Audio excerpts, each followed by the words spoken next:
If the trucks stopped running tomorrow, grocery shelves in your town would not stay full for long. Within about 3 days, most stores would start looking empty in the way that changes how people move through them. By the end of the week, many homes would already be running low on the basics they assumed would always be there. Not because anything dramatic happened in that moment, but because modern food systems are built on constant movement, constant delivery, constant restocking, constant trust that the next truck is always on its way. That is not said to create fear. It is said to make something visible that usually stays hidden in plain sight. There was a time when families did not live on 3 days of food. There was no expectation that the store would always be right there, always restocked, always one short drive away. The house itself carried the supply. The pantry was not an afterthought. It was infrastructure. Root cellars stayed full. Pantries were deep. Food was chosen not only for taste or convenience, but for how long it could hold its value without needing anything from the outside world.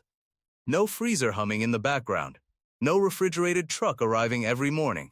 Just dry storage, careful preservation, and knowledge passed quietly from one generation to the next. What follows is a long list of foods that still behave that way.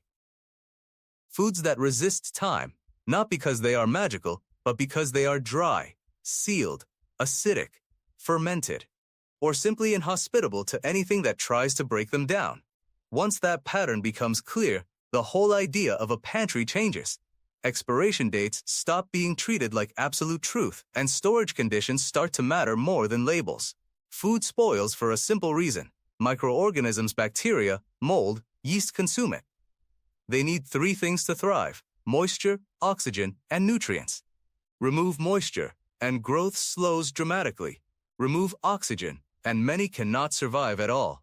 Remove accessible nutrients or alter the environment through salt, sugar, acidity, or fermentation, and spoilage becomes extremely difficult. Every item in this list fits into one or more of those categories.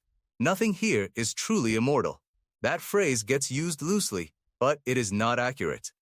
Some of these foods can last for decades under the right conditions. Some last only a few years. All of them fail quickly if stored poorly.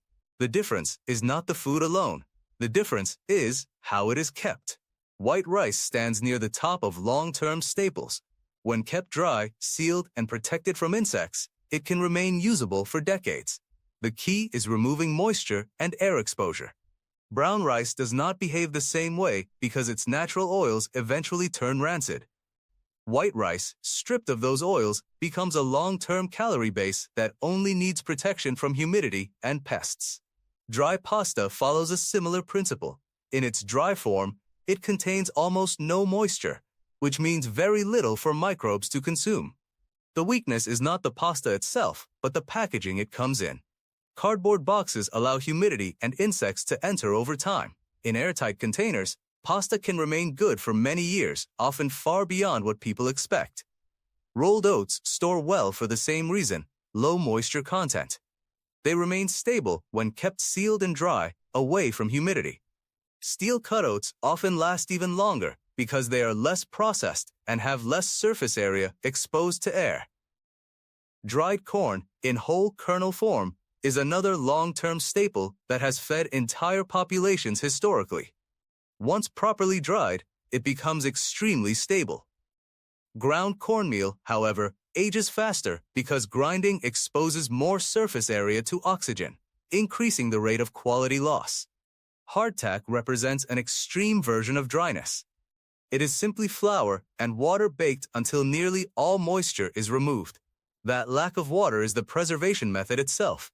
It becomes so dry that nothing can grow in it. It is not pleasant on its own, but it remains usable for long periods and can be softened in liquid when needed.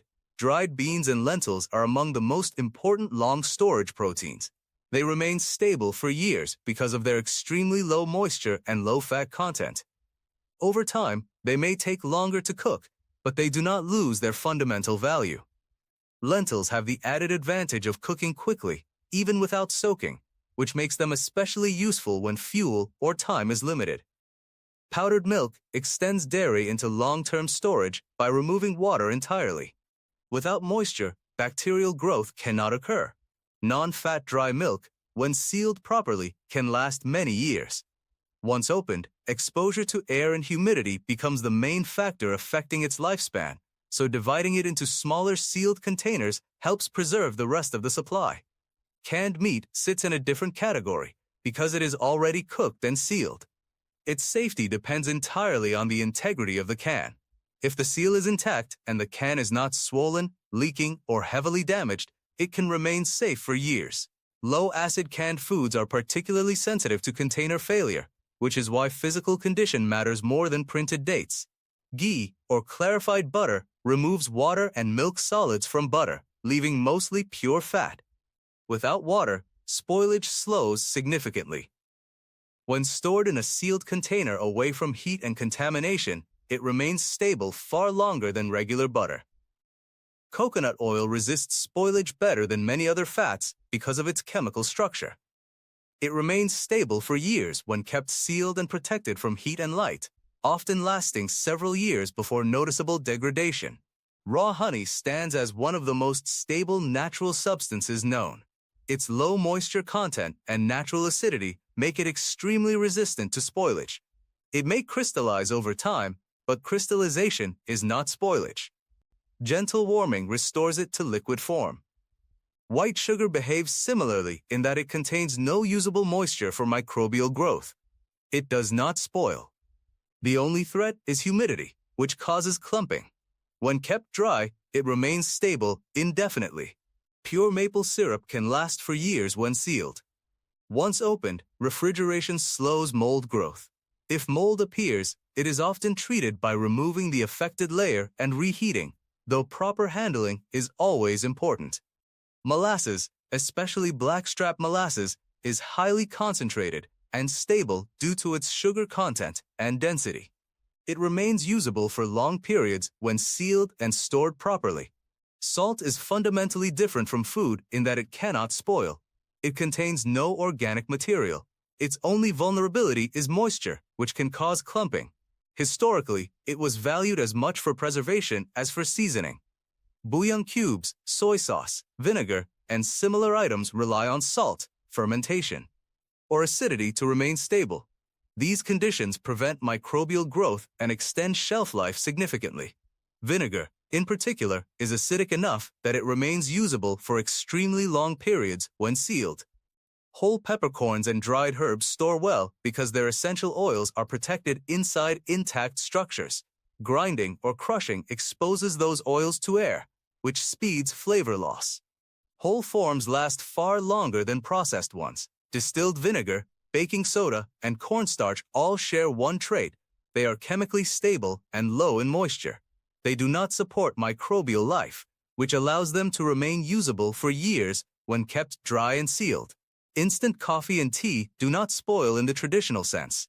They lose aroma and flavor gradually through oxidation. Airtight storage slows that process significantly. Dark chocolate with high cocoa content lasts longer than milk chocolate because it contains less moisture and fewer perishable dairy components. Proper storage protects it from heat and preserves quality. Popcorn kernels remain stable because the moisture is sealed inside the kernel. As long as that internal balance is preserved, they remain viable for popping even years later. Hard candy is almost entirely sugar, making it resistant to microbial growth. Like sugar, it only reacts poorly to moisture, becoming sticky rather than spoiled. Even high-proof spirits resist spoilage because alcohol creates an environment where microbes cannot survive. While not a food staple, its stability has historically made it useful in preservation and trade. All of these foods share a common foundation: they remove or restrict the conditions that cause spoilage. Dryness, salt, sugar, fermentation, and acidity are not just culinary traits. They are preservation systems. Modern food systems encourage frequent buying and short storage cycles. Many households now carry only a few days of food at a time, relying on constant supply chains to bridge the gap. That system works well until it doesn't. Building a deeper pantry is not about preparing for catastrophe. It is about restoring a form of stability that once existed by default. It does not require large changes at once. It begins with small additions: one extra bag of rice, one jar of beans, one sealed container of salt, one bottle of honey. Stored properly, rotated slowly, and built over time. A full pantry is not an emergency reaction. It is a slow accumulation of independence measured in sacks, jars, and sealed containers. It is a household that does not immediately depend on the next delivery to eat tomorrow. And once that idea takes hold, the definition of security shifts. It is no longer only about what is in the store today, but what is already quietly stored at home, waiting, stable, and ready when needed.